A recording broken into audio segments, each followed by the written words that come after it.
25 জানুয়ারি 1971 পূর্ব আফ্রিকার দেশ উগান্ডার রাজধানী কাম্পালার রাজপথ জুড়ে এক অভূতপূর্ব উল্লাস। সামরিক ট্যাঙ্কগুলো যখন শহরের প্রধান সড়কগুলো দিয়ে টহল দিচ্ছে, তখন সাধারণ মানুষ তাদের দিকে হাত নেড়ে অভিনন্দন জানাচ্ছে।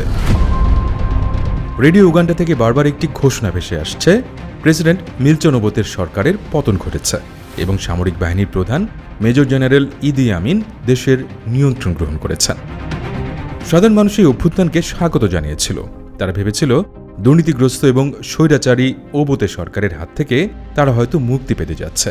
নতুন শাসক ইদি আমিন প্রতিশ্রুতি দিয়েছিলেন যে তিনি রাজনৈতিক বন্দীদের মুক্তি দেবেন, দ্রুত একটি গণতান্ত্রিক নির্বাচনের আয়োজন করবেন এবং সামরিক বাহিনীকে ব্যারাকে ফিরিয়ে নিয়ে যাবেন। কিন্তু উগান্ডার জনগণ ঘুণাক্ষরে কল্পনা করতে পারেনি যে তারা আসলে এক স্বৈরশাসকের হাত থেকে মুক্তি পেয়ে আধুনিক ইতিহাসের অন্যতম নিষ্ঠুর, রক্তপিপাসু এবং খামখেয়ালি এক রাষ্ট্রনায়কের হাতে নিজেদের ভাগ্য সঁপে দিয়েছে। তারা ভাবতেও পারেনি যে মানুষটিকে তারা সেদিন ত্রাতা হিসেবে বরণ করে নিয়েছিল, সেই মানুষটি আগামী 8 বছরে উগান্ডাকে আক্ষরিক অর্থে এক মৃত্যুপুরীতে পরিণত করবে। তার শাসনামলে কমপক্ষে 3 থেকে 5 লক্ষ নিরীহ মানুষ প্রাণ হারাবে, দেশের অর্থনীতি ধ্বংসস্তূপে পরিণত হবে এবং পুরো দেশ আন্তর্জাতিক বিশ্ব থেকে সম্পূর্ণ বিচ্ছিন্ন হয়ে পড়বে। কিন্তু কিভাবে একজন সাধারণ সেনা সদস্য থেকে ইদি আমিন পুরো একটি দেশের সর্বেসর্বা হয়ে উঠলেন? কেন তিনি রাতারাতি হাজার হাজার এশীয়কে দেশ থেকে বিতাড়িত করলেন? তার স্বৈর শাসনের 8 বছরে আসলে কি ঘটেছিল উগান্ডার মাটিতে? আর এত বড় একজন গণহত্যাকারী কিভাবে বিনা বিচারে তার শেষ জীবন পার করে দিলেন? এসব প্রশ্নের উত্তর এবং উগান্ডার সেই অন্ধকার অধ্যায়ের গভীরে যাওয়ার চেষ্টা করব আদ্যপান্তর আজকের পর্বে।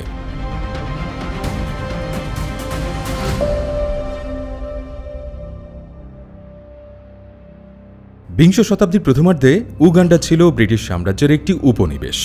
1925 সালের দিকে উগান্ডার উত্তর পশ্চিমাঞ্চলের কোবোকো নামক একটি প্রত্যন্ত গ্রামে জন্মগ্রহণ করেন ইদি আমিন। যদিও তার জন্মের সঠিক সাল নিয়ে বিতর্ক রয়েছে। তিনি ছিলেন ক্ষুদ্র জাতিগোষ্ঠী কাকোয়া সম্প্রদায়ের সন্তান।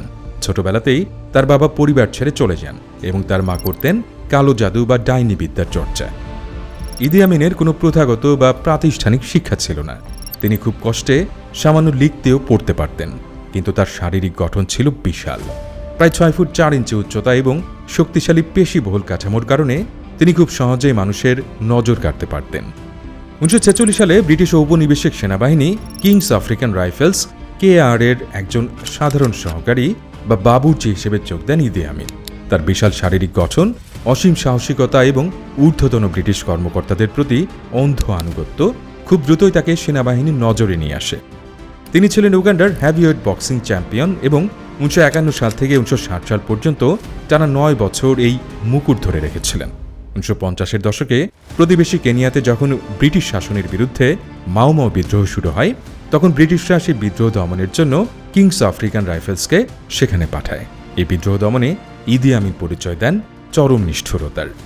বন্দীদের উপর পৈশাচিক নির্যাতন চালানো এবং ঠান্ডা মাথায় মানুষ হত্যার জন্য তার কুখ্যাতি ছড়িয়ে পড়ে। ব্রিটিশ কর্মকর্তারা তার এই নিষ্ঠুরতা সম্পর্কে জানলেও তার আনুগত্যের কারণে তারা তাকে পুরস্কৃত করতে থাকে। তিনি সেনাবাহিনীর সিঁড়ি বেয়ে উপরে উঠতে থাকেন এবং উগান্ডার স্বাধীনতার ঠিক আগে আগে তাকে ইফেন্তি পদমর্যাদা দেওয়া হয়, যা ছিল ব্রিটিশ সেনাবাহিনীতে একজন কৃষ্ণাঙ্গ আফ্রিকানের জন্য সর্বোচ্চ পদ। 1962 সালে উগান্ডা যখন ব্রিটিশদের কাছ থেকে স্বাধীনতা লাভ করে, তখন দেশের প্রধানমন্ত্রী হন মিল্টন ওবোতে। ওবোতে ছিলেন একজন চতুর রাজনীতিবিদ, কিন্তু তার সেনাবাহিনীর উপর কোনো নিয়ন্ত্রণ ছিল না। তিনি বুঝতে পেরেছিলেন যে ক্ষমতায় টিকে থাকতে হলে সামরিক বাহিনীর সমর্থন প্রয়োজন, আর এই কাজের জন্য তিনি বেছে নেন ইদি আমিনকে তিনি সেনাবাহিনীর প্রধান পদে পদোন্নতি দেন। 1966 সালে উগান্ডায় দেখা দেয় সাংবিধানিক সংকট। এদিকে দেশটির ভেতরে থাকা সবচেয়ে বড় রাজতন্ত্র বুগান্ডার রাজা দ্বিতীয় মুতেসা, যিনি সে সময় ছিলেন উগান্ডার আনুষ্ঠানিক প্রেসিডেন্ট, তার সাথে ওবোতের দ্বন্দ্ব চরমে পৌঁছায়। সে সময় ওবোতের নির্দেশে ইদি আমিন বুগান্ডার রাজার প্রাসাদে সামরিক অভিযান চালান। এই হামলায় বহু মানুষ নিহত হয় এবং রাজা দেশ ছেড়ে পালাতে বাধ্য হন। এই ঘটনার পর ওবোতে দেশের সম্পূর্ণ ক্ষমতা কুক্ষিগত করেন এবং ইদি আমিন হয়ে ওঠেন তার সবচেয়ে বিশ্বস্ত ও শক্তিশালী হাতিয়ার। কিন্তু খুব দ্রুতই বদলাতে শুরু করে ক্ষমতার সমীকরণ। ইদি আমিন তার নিজের জাতিগোষ্ঠী এবং দক্ষিণ সুদানের ভাড়াটে সৈন্যদের দিয়ে সেনাবাহিনীতে নিজের একটি শক্তিশালী বলয় তৈরি করতে শুরু করেন। অন্যদিকে কঙ্গো অর্থাৎ তৎকালীন জায়ার থেকে সোনা এবং হাতির দাঁত চোরাচালানের মাধ্যমে আমিন বিপুল পরিমাণ সম্পদের মালিক হয়ে ওঠেন। এই চোরাচালানির বিষয়টি প্রকাশ্যে এলে ওবতে এবং আমিনের মধ্যে সম্পর্কের চরম অবনতি ঘটে। ওবতে বুঝতে পারেন যে আমিন তার নিয়ন্ত্রণের বাইরে চলে গেছেন। তিনি আমিনকে গ্রেপ্তার করার পরিকল্পনা করেছিলেন, কিন্তু ইদি আমিন যে তাকেই সরিয়ে দেওয়ার ছক কষছেন তা তিনি ঘুণাক্ষরেও কল্পনা করতে পারেননি। 1971 সালের জানুয়ারি মাসে মিল্টন ওবোতে কমনওয়েলথ সম্মেলনে যোগ দিতে সিঙ্গাপুরে যান, আর এই সুযোগটি কাজে লাগান ইদি আমিন। 25 জানুয়ারি তিনি সামরিক অভ্যুত্থানের মাধ্যমে ক্ষমতা দখল করে নেন। ব্রিটিশ সরকার এবং ইসরায়েল প্রথম দিকে এই অভ্যুত্থানকে স্বাগত জানিয়েছিল, কারণ ওবোতের সমাজতান্ত্রিক নীতি তাদের স্বার্থের বিরোধী ছিল। তারা ভেবেছিল যেহেতু আমিন একজন স্বল্প শিক্ষিত সেনা কর্মকর্তা, তাই তাকে সহজে নিয়ন্ত্রণ করা যাবে। কিন্তু তারা বুঝতে পারেনি যে এই অশিক্ষিত মানুষটির ভেতরে এক ভয়ঙ্কর রাজনৈতিক ধূর্ততা এবং সীমাহীন নিষ্ঠুরতা লুকিয়ে আছে। ক্ষমতা দখলের পরপরই আমিন নিজেকে আজীবন প্রেসিডেন্ট ঘোষণা করেন এবং সংবিধান স্থগিত করেন। শুরু হয় উগান্ডার ইতিহাসের সবচেয়ে অন্ধকার ও রক্তক্ষয়ী অধ্যায়, যেখানে আইন বা বিচার বলে কিছু ছিল না, ছিল কেবল এক স্বৈরশাসকের মর্জি এবং বন্দুকের নল। ক্ষমতা গ্রহণের মাত্র 1.5 বছরের মাথায় ইদি আমিন এমন একটি সিদ্ধান্ত নেন যা উগান্ডার অর্থনীতিকে চিরতরে পঙ্গু করে দেয় এবং আন্তর্জাতিক বিশ্বে এক বিশাল মানবিক সংকটের জন্ম দেয়। 1972 সালের 4 আগস্ট ইদি আমিন হঠাৎ করেই জাতীয় রেডিওতে এক অভাবনীয় ঘোষণা দেন। তিনি দাবি করেন যে আগের রাতে স্বপ্নে সৃষ্টিকর্তা তাকে নির্দেশ দিয়েছেন উগান্ডাকে এশীয়দের হাত থেকে মুক্ত করার জন্য। তিনি নির্দেশ জারি করেন যে উগান্ডায় বসবাসরত সকল এশীয়, মূলত ভারতীয় এবং পাকিস্তানি বংশোদ্ভূতদের আগামী 90 দিনের মধ্যে দেশ ছেড়ে চলে যেতে হবে। উগান্ডায় এশীয়দের উপস্থিতির ইতিহাস ছিল বহু পুরনো। 19বিংশ শতাব্দীর শেষ দিকে ব্রিটিশরা যখন লুনাটিক এক্সপ্রেস নামের উগান্ডা রেলওয়ে নির্মাণ কাজ শুরু করে, তখন তারা ভারত উপমহাদেশ থেকে প্রায় 32,000 শ্রমিককে পূর্ব আফ্রিকায় নিয়ে আসে। রেলওয়ের কাজ শেষ হওয়ার পর এদের একটি বড় অংশই থেকে যায় উগান্ডায়।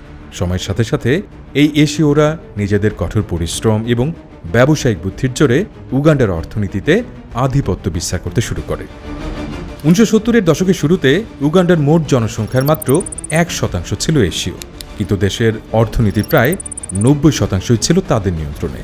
বড় বড় শিল্প কারখানা, ব্যাংক, চা ও তুলার বাগান এবং শহরের প্রধান বিপণী বিতানগুলো সবই ছিল এশীয়দের মালিকানায়। স্থানীয় কৃষ্ণাঙ্গ উগান্ডানদের মধ্যে এই অর্থনৈতিক বৈষম্যের কারণে দীর্ঘকাল ধরেই এশীয়দের প্রতি এক ধরনের সুপ্ত ক্ষোভ এবং বর্ণবাদী বিদ্বেষ বিরাজ করছিল। ইদি আমিন অত্যন্ত ধূর্ততার সাথে স্থানীয় জনগণের এই ক্ষোভকে নিজের জনপ্রিয়তা বাড়ানোর হাতিয়ার হিসেবে ব্যবহার করেন। আমিনের নির্দেশটি ছিল চরম অমানবিক। প্রায় 80,000 এশীয়কে তাদের জন্মভূমি, তাদের আজীবনের জমানো সম্পদ এবং ব্যবসা ফেলে মাত্র 3 মাসের মধ্যে দেশ ছাড়তে বলা হয়। তাদের সাথে মাত্র 55 পাউন্ড নগদ অর্থ নেয়ার অনুমতি দেওয়া হয়, তৎকালীন সময়ের হিসেবে যা ছিল অত্যন্ত সামান্য। যারা এই নির্দেশ অমান্য করবে তাদের সামরিক ট্রাইব্যুনালে বিচার করা হবে এবং কনসেন্ট্রেশন ক্যাম্পে পাঠানো হবে বলে আমিন হুমকি দেন। আতঙ্কিত হয়ে হাজার হাজার এশীয় রাতারাতি তাদের সহায় সম্বল পানির দরে বিক্রি করতে বাধ্য হয় অথবা এমনিতেই ফেলে রেখে পালিয়ে যায়। ব্রিটেন, কানাডা, ভারত এবং অন্যান্য দেশে তারা শরণার্থী হিসেবে আশ্রয় গ্রহণ করে।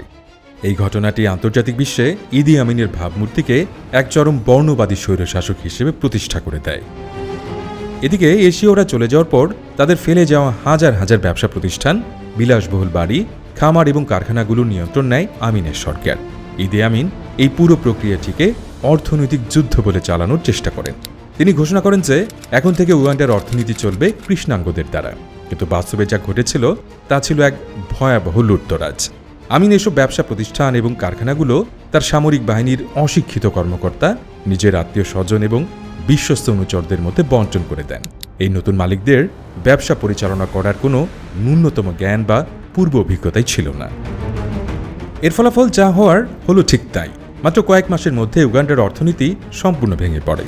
কারখানাগুলোতে উৎপাদন বন্ধ হয়ে যায়, কারণ কাঁচামাল আমদানি করার বা যন্ত্রপাতি রক্ষণাবেক্ষণ করার মতো কেউ ছিল না। দোকানপাটের তাকগুলো খালি হতে শুরু করে। চিনি, লবণ, সাবান, দিয়াশলাইয়ের মতো নিত্য প্রয়োজনীয় জিনিসপত্রের তীব্র সংকট দেখা দেয়। মুদ্রাস্ফীতি হয় আকাশচুম্বী। যে দেশটি একসময় উর্বর ভূমি এবং উন্নত কৃষির জন্য আফ্রিকার মুক্তা হিসেবে পরিচিত ছিল, সেই দেশটি পরিণত হয় একটি ভিখারি রাষ্ট্রে। দেশের স্বাস্থ্য ব্যবস্থা এবং শিক্ষা খাত পুরোপুরি ধ্বংস হয়ে যায়, কারণ এশীয় চিকিৎসক এবং শিক্ষকদের শূন্যস্থান পূরণ করার মতো স্থানীয় দক্ষ জনবল উগান্ডায় ছিল না। ইদি আমিনের এই একটি মাত্র হঠকারী সিদ্ধান্ত উগান্ডাকে পিছিয়ে দেয় কয়েক দশক, যার ক্ষত আজও দেশটি পুরোপুরি কাটিয়ে উঠতে পারেনি।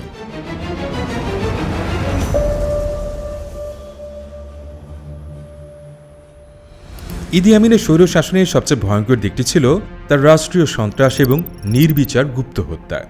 ক্ষমতা দখলের পরপরই তিনি বুঝতে পেরেছিলেন যে তাকে ক্ষমতায় টিকে থাকতে হলে বিরোধী মতকে সম্পূর্ণভাবে নিশ্চিহ্ন করতে হবে।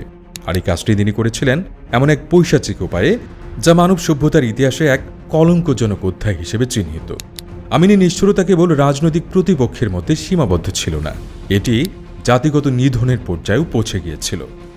ক্ষমতা গ্রহণের প্রথম কয়েক মাসের মধ্যেই আমিন তার পূর্বসূরি মিল্টনবোদের প্রতি অনুগত জাতিগোষ্ঠীগুলোর উপর ভয়াবহ আক্রোশে ঝাঁপিয়ে পড়েন। বিশেষ করে আঁচলি এবং লাঙ্গু উপজাতির উপর তিনি চরম মাত্রায় জাতিগত নিধন চালান। সেনাবাহিনীর ভেতরে থাকা এই দুই উপজাতির হাজার হাজার সেনা কর্মকর্তাকে ব্যারাকে আটকে রেখে ব্রাশ ফায়ার করে হত্যা করা হয়। অনেকেই জীবন্ত কবর দেওয়া হয়। এরপরেই হত্যাযজ্ঞ ছড়িয়ে পড়ে সাধারণ জনগণের মধ্যে। আমিন তার শাসন পাকাপোক্ত করতে মূলত তার নিজের কাকোয়া এবং নুবিয়ান উপজাতির লোকদের নিয়ে একটি বিশাল অনুগত বাহিনী তৈরি করেন। বিরোধীদের দমন করার জন্য আমিন বেশ কয়েকটি গুপ্তচর ও ঘাতক বাহিনী তৈরি করেন, যার মধ্যে সবচেয়ে কুখ্যাত ছিল স্টেট রিসার্চ ব্যুরো এসআরবি এবং পাবলিক সেফটি ইউনিট পিএসি। এসআরবির সদর দপ্তর ছিল কাম্পালার নাকাসেরু এলাকায়, যা আক্ষরিক অর্থে ছিল এক মৃত্যুপুরী। এই ভবনের মাটি নিচের সেলগুলোতে হাজার হাজার মানুষকে ধরে এনে পৈশাচিক নির্যাতন চালানো হতো। কারো নখ তুলে নেওয়া হতো, কাউকে বৈদ্যুতিক শক দেওয়া হতো, আবার কাউকে হাতুড়ি দিয়ে পিচে হত্যা করা হতো। এসআরবির গুপ্তচরেরা ছড়িয়ে ছিটিয়ে ছিল পুরো দেশে। রেস্তোরাঁ, বাজার, বিশ্ববিদ্যালয় সব জায়গায় তারা সাধারণ মানুষের ছদ্মবেশে ঘুরে বেড়াত। কেউ আমিনের বিরুদ্ধে একটি শব্দ উচ্চারণ করলেই তাকে তুলে নেওয়া হতো এবং সেই মানুষটির আর কোনো খোঁজ পাওয়া যেত না। আমিনের এই হত্যাযজ্ঞ থেকে সমাজের কোনো স্তরের মানুষই রেহাই পায়নি। বুদ্ধিজীবী, সাংবাদিক, বিশ্ববিদ্যালয়ের অধ্যাপক, ব্যবসায়ী এবং এমনকি ধর্মীয় নেতারাও তার শিকারে পরিণত হন। 1972 সালে তিনি উগান্ডার প্রধান বিচারপতি বেনেডিক্টো কিওয়ানুগাকে তার এজলাস থেকে দিনে দুপুরে অপহরণ করে নিয়ে যান, কারণ তিনি আমিনের কিছু বেআইনি নির্দেশের সমালোচনা করেছিলেন। তাকে আর কোনোদিন দেখা যায়নি। 1977 সালে উগান্ডার আর্চবিশপ জানানি লুম আমিনের হত্যাযজ্ঞের বিরুদ্ধে কথা বলার কারণে তাকে আটক করা হয়। পরবর্তীতে একটি সাজানো সড়ক দুর্ঘটনার নাটক সাজিয়ে তাকে হত্যা করা হয়, যদিও ময়নাতদন্তে দেখা গিয়েছিল যে তাকে কাঁচ থেকে গুলি করা হয়েছিল। আমিনের 8 বছরের শাসনামলে ঠিক কত মানুষ প্রাণ হারিয়েছিল তার সঠিক পরিসংখ্যান হয়তো কোনোদিন জানা যাবে না, তবে বিভিন্ন আন্তর্জাতিক মানবাধিকার সংস্থার মতে এই সংখ্যাটি 3 লাখ থেকে 5 লাখের মধ্যে। এত বিপুল পরিমাণ লাশ গুম করা আমিনের ঘাতক বাহিনীর জন্য একটি বড় চ্যালেঞ্জ হয়ে দাঁড়িয়েছিল। অনেক লাশ ট্রাকে করে নিয়ে গিয়ে নীল নদে কুমিরদের খাইয়ে দেওয়া হতো। একটি ভয়াবহ সত্য হল, ভিক্টোরিয়া হ্রদ এবং নীল নদের উৎপত্তিস্থলে অবস্থিত জিঞ্জা জলবিদ্যুৎ কেন্দ্রের টারবাইনগুলো মাঝে মাঝেই মানুষের লাশের কারণে জ্যাম হয়ে বন্ধ হয়ে যেত। লাশগুলো পরিষ্কার করার পর আবার বিদ্যুৎ সরবরাহ স্বাভাবিক করতে হতো। এই চরম হত্যাযজ্ঞের সাথে সাথে আমিনের নিজের মানসিক বিকৃতিও ক্রমশ বাড়তে থাকে। তিনি নিজেকে নানা অদ্ভুত এবং হাস্যকর উপাধিতে ভূষিত করতে শুরু করেন। তিনি নিজেকে his excellency president for life, field marshal আল হাজ্জি doctor Idi Amin Dada, VC, GSO, MC, lord of all the beasts of the earth and fishes of the seas এবং conqueror of the British empire বলে ঘোষণা করেন। তিনি শ্বেতাঙ্গদের দিয়ে নিজেকে পালকিত করে বহন করাতেন, যা ছিল তার এক ধরনের বিকৃত প্রতিশোধ স্পৃহা।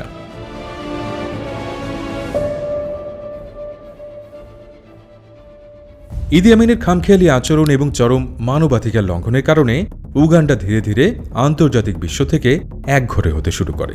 তবে 1976 সালের একটি ঘটনা আমিনের আন্তর্জাতিক ভাবমূর্তিকে পুরোপুরি মাটিতে মিশিয়ে দেয় এবং তাকে বিশ্বমঞ্চে এক জোকার ও সন্ত্রাসীদের মদতদাতা হিসেবে প্রতিষ্ঠিত করে। এই ঘটনার ইতিহাসে অপারেশন এন্টেবে বা অপারেশন থান্ডারবোল্ট নামে পরিচিত।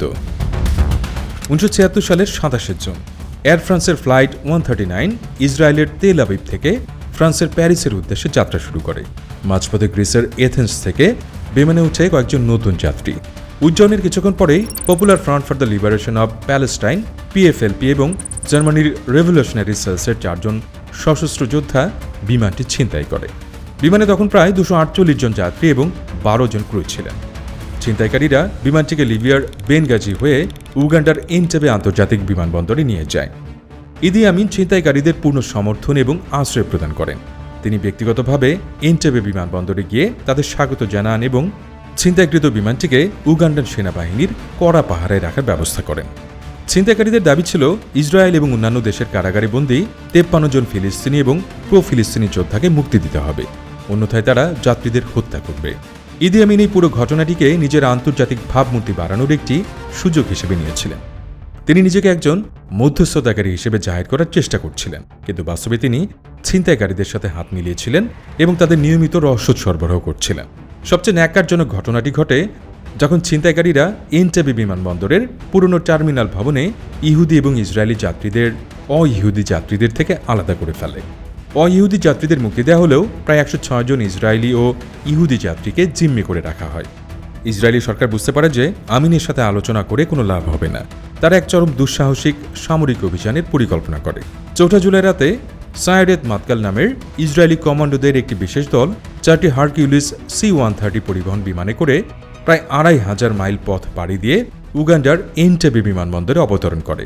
তারা একটি কালো মার্সিডিজ গাড়ি নিয়ে এসেছিল, যা দেখতে ছিল ঠিক আমিনের ব্যক্তিগত গাড়ির মতো। এই ছদ্মবেশের কারণে তারা টার্মিনাল ভবনের খুব কাছে পৌঁছাতে সক্ষম হয়। মাত্র 90 মিনিটের এক শ্বাসরুদ্ধকর অভিযানে ইসরায়েলি কমান্ডোরা 7 জন ছিনতাইকারীকে এবং প্রায় 45 জন উগান্ডান সেনাকে হত্যা করে। তারা 102 জন জিম্মিকে অক্ষত অবস্থায় উদ্ধার করে। এই অভিযানে ইসরায়েলি কমান্ডো দলের প্রধান বর্তমান ইসরায়েলি প্রধানমন্ত্রী বেনিয়ামিন নেতানিয়াহুর বড় ভাই জোনাথন নেতানিয়াহু নিহত হন। ফেরার পথে ইসরায়েলি বাহিনী উগান্ডান বিমান বাহিনীর প্রায় 1/4 মিগ যুদ্ধ বিমান ধ্বংস করে দিয়ে যায়, যাতে তারা তাদের ধাওয়া করতে না পারে। এই ঘটনাটি ইদি আমিনের জন্য ছিল এক চরম অপমান। তার নিরাপত্তা ব্যবস্থা যে কতটা দুর্বল তা পুরো বিশ্বের সামনে উন্মোচিত হয়ে যায়। খুবই উন্মুক্ত হয়ে আমিন এক ভয়াবহ প্রতিশোধ নেন। জোরা ব্লক নামে এক 75 বছর বয়সী ইহুদি বৃদ্ধা জিম্মিকে অসুস্থতার কারণে কাম্পালার একটি হাসপাতালে ভর্তি করা হয়েছিল। ইসরায়েলি অভিযানের পর আমিনের নির্দেশে এসআরবির গুপ্তচরেরা তাকে হাসপাতাল থেকে বের করে নিয়ে যায় এবং নির্মমভাবে হত্যা করে। অপারেশন এন্টেবের পর ব্রিটেন উগান্ডার সাথে তাদের সকল কূটনৈতিক সম্পর্ক ছিন্ন করে। পশ্চিমা দেশগুলো উগান্ডায় অর্থনৈতিক নিষেধাজ্ঞা আরোপ করতে শুরু করে। আন্তর্জাতিকভাবে সম্পূর্ণ বিচ্ছিন্ন হয়ে পড়া ইদি আমিন তখন সোভিয়েত ইউনিয়ন এবং মুয়াম্মার গাদ্দাফি লিবিয়ার উপর নির্ভরশীল হয়ে পড়েন। গাদ্দাফি তাকে বিপুল পরিমাণ অর্থ এবং অস্ত্র দিয়ে সহায়তা করতে থাকেন, কিন্তু দেশের ভেতরে আমিনের পায়ের তলার মাটি ক্রমশ সরে যাচ্ছিল। আন্তর্জাতিক বিচ্ছিন্নতা, অর্থনৈতিক ধস এবং সেনাবাহিনীর ভেতরে ক্রমবর্ধমান অসন্তোষ আমিনের পতনের মঞ্চ প্রস্তুত করে ফেলেছিল।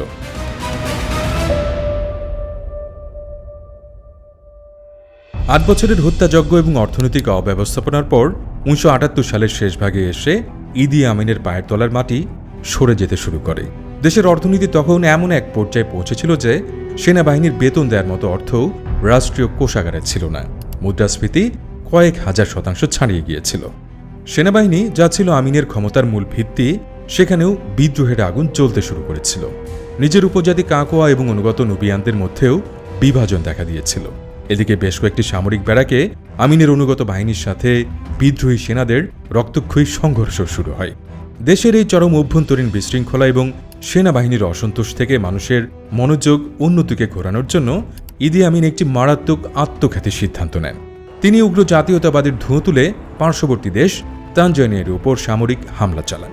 1978 সালের অক্টোবরে উগান্ডার সেনাবাহিনী তানজানিয়ার উত্তরাঞ্চলীয় কাগেরা নামক একটি অঞ্চল দখল করে নেয় এবং সেখানে ব্যাপক লুটতরাজ ও হত্যাযজ্ঞ চালায়। আমিন দম্ভ করে তানজানিয়ার প্রেসিডেন্ট জুলিয়াস নিরেরেকে একটি বক্সিং ম্যাচের চ্যালেঞ্জ ছুড়ে দেন এবং বলেন যে নিরেরে বৃদ্ধ হওয়ায় তিনি তার এক হাত পিঠের পেছনে বেঁধে খেলবেন। এই চরম উস্কানি এবং আগ্রাসনে তানজানিয়ার প্রেসিডেন্ট জুলিয়াস নিরেরে দারুণ ক্ষুব্ধ হয়ে ওঠেন। তিনি তানজানিয়া পিপলস ডিফেন্স ফোর্সেস TPDF-কে নির্দেশ দেন উগান্ডার বাহিনীকে তাদের ভূখণ্ড থেকে বিতাড়িত করার জন্য। শুধু তাই নয়, নিরেরে সিদ্ধান্ত নেন যে ইদি আমিনকে ক্ষমতাচ্যুত করার এটাই উপযুক্ত সময়। তানজানিয়ার বিশাল সেনাবাহিনীর সাথে যোগ দেয় উগান্ডার নির্বাসিত রাজনৈতিক নেতা এবং বিদ্রোহী গোষ্ঠীগুলো, যারা উগান্ডা ন্যাশনাল লিবারেশন আর্মি নামে একটি যৌথ বাহিনী গঠন করেছিল। তানজানিয়ান বাহিনী যখন পাল্টা আক্রমণ শুরু করে, তখন আমিনের বাহিনীর আসল রূপ বেরিয়ে আসে। আমিনের সেনাবাহিনী মূলত নিরস্ত্র সাধারণ মানুষ এবং রাজনৈতিক বন্দীদের হত্যা করতে পারদর্শী ছিল, কিন্তু একটি সুশৃঙ্খল বাহিনীর সাথে সম্মুখ যুদ্ধে তারা ছিল একেবারে অযোগ্য। উগান্ডার সেনারা যুদ্ধক্ষেত্রে টিকতে না পেরে অস্ত্রশস্ত্র ফেলে পালাতে শুরু করে। অবস্থা বেগতিক দেখে আমিনের মিত্র মুয়াম্মার গাদ্দাফি লিবিয়া থেকে প্রায় ৩,০০০ সৈন্য এবং যুদ্ধবিমান পাঠান আমিনকে রক্ষা করার জন্য। কিন্তু লিবিয়ান বাহিনীও তানজানিয়ানদের প্রবল আক্রমণের মুখে লুকায়ার যুদ্ধে শোচনীয়ভাবে পরাজিত হয়। ১৯৭৯ সালের ১১ এপ্রিল তানজানিয়ান এবং উগান্ডান বিদ্রোহী বাহিনী রাজধানী কাম্পালায় প্রবেশ করে, কিন্তু তারা সেখানে ইদি আমিনকে খুঁজে পায়নি। রাজধানী পতনের ঠিক আগে আগেই আমিন তার ৪ স্ত্রী, অসংখ্য সন্তান এবং বিপুল পরিমাণ লুণ্ঠিত সম্পদ নিয়ে একটি বিশেষ বিমানে করে লিবিয়ার ত্রিপোলিতে পালিয়ে যান। গাদ্দাফি তাকে প্রথম দিকে আশ্রয় দিলেও পরবর্তীতে তার আচরণে বিরক্ত হয়ে তাকে দেশ ছাড়তে বাধ্য করেন। এরপর আমিন ১৯৮০ সালে সৌদি আরবের জেদ্দায় রাজনৈতিক আশ্রয় নেন। সৌদি রাজপরিবার তাকে একটি বিলাসবহুল বাড়ি, মোটা অঙ্কের মাসিক ভাতা এবং ব্যক্তিগত গাড়ির সুবিধা দিয়েছিল। তবে শর্ত ছিল যে তিনি কোনো ধরনের রাজনৈতিক বক্তব্য বা কার্যক্রমে অংশগ্রহণ করতে পারবেন না।